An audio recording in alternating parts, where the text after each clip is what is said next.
শুভদৃষ্টি মালা বদল হয়ে যাওয়ার পর দুজনে এবার একসাথে বিয়েতে বসেছে। এছাড়া আর কি কি হয়েছে সেটা আগের ব্লগে দেওয়া আছে, তাই যারা এখনো দেখোনি অবশ্যই ব্লগটা চেক করে নিও। একদিকে তো বিয়েতে কন্যা সম্প্রদান চলছে, অন্যদিকে আমাদের ভাই বোনদের খুনসুটি হচ্ছে। পলাশ দাদা ভেবেছে আমার বটুয়াটাতে অনেক টাকা আছে, কিন্তু খুলে দেখে পুরোই ফাঁকা, তাই সেটা এখন ভর্তি করার প্রচেষ্টা চলছে। জানো তো, আমরা কাকুর গায়ে হলুদে সবাই মিলে একটা ড্রেস কোড করেছিলাম, তেমনি বিয়ের রাতেও আমরা সবাই মিলে প্ল্যান করেছি, আর সেই মতো পিঙ্ক, পার্পেল, ম্যাজেন্টা, মেরুন এই সেটের ড্রেসগুলো পরেছি। আর আমাদের সবাইকে কেমন লাগছে অবশ্যই কমেন্টে জানিও। এদিকে জামাই শ্বশুরের বিয়ে দেখছে, তাই মনটা ভীষণ ফুরফুরে বলে বসে বসে বউকে গানও শোনাচ্ছে। আর এর মাঝেই শুরু হলো বাজনা, তাই ছুটতে গিয়ে দাদুর হাত দুটো ধরে বলছি, দাদু নাচো, ছেলের বিয়ে, তোমাকে কিন্তু নাচতেই হবে। আচ্ছা, বিয়ে মানেই তো লাল বেনারসি, কিন্তু কাকিমাকে দেখলাম একটু অন্য বেশে, মানে ওই লাল সাদা বেনারসি। আমার তো ভালোই লেগেছে, তবে যখন সিঁথিতে উঠলো সিঁদুর তখন তো আরো দারুণ লাগছে।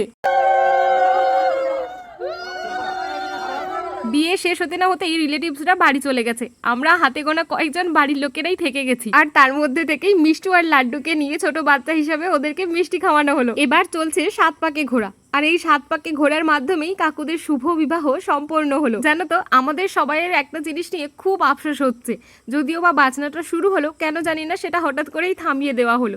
আর আমরা বাড়ির অন্যান্য বিয়েতে যে পরিমাণে নাচানাচি করেছি, কাকুর বিয়েতে তার 50%ও করতে পারছি না। তার একটা কারণ, যারা উদ্যোগ নিয়ে এসব করে, মানে আমার ওই দাদা, ভাই, কাকুরা, তারা অনেকেই এই বিয়েতে থাকতে পারেনি। তবে ওই আর কি, একটু নাচানাচি ছাড়াই আমরা বিয়ে বাড়িটা মজা করছি। এবার তো যারা বাকি রয়েছি সবাই মিলে খেতে যাব, কিন্তু এখানেই হলো টুইস্ট। কাকিমার বৌদি আর বোনরা মিলে দরজা আটকেছে, সামান্য দাবি রয়েছে, আর সেটা পূরণ করতে পারলেই দরজাটা ছেড়ে দেবে। তবে ব্যাপারটা এতটাও সহজ নয়, এখানেই শুরু হয় পাত্র আর পাত্রীপক্ষের মধ্যে ঠান্ডা লড়াই। ব্যাপারটা নিছকই বিয়ে বাড়ির একটা হাসি মজার অংশ। সবাই দু এক কথায় নিজেদের মতো করে ডিলটা ফাইনাল করার চেষ্টা করছে।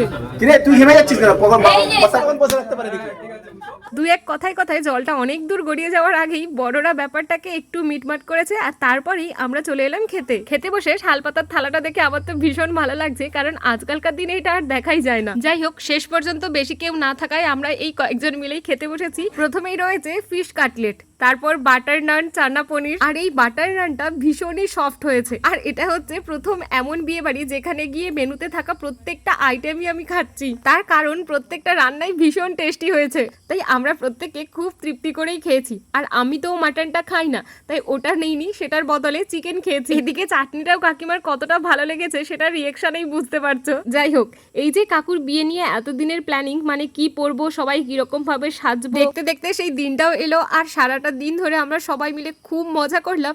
এবার অপেক্ষা রিসেপশনে। আর হ্যাঁ, ভিডিওটা কেমন লাগলো অবশ্যই কমেন্টে জানিও, আর যারা ফলো করোনি ফলো করে নিও। তাহলে এখন আসি, দেখা হচ্ছে পরের ব্লগে, টাটা।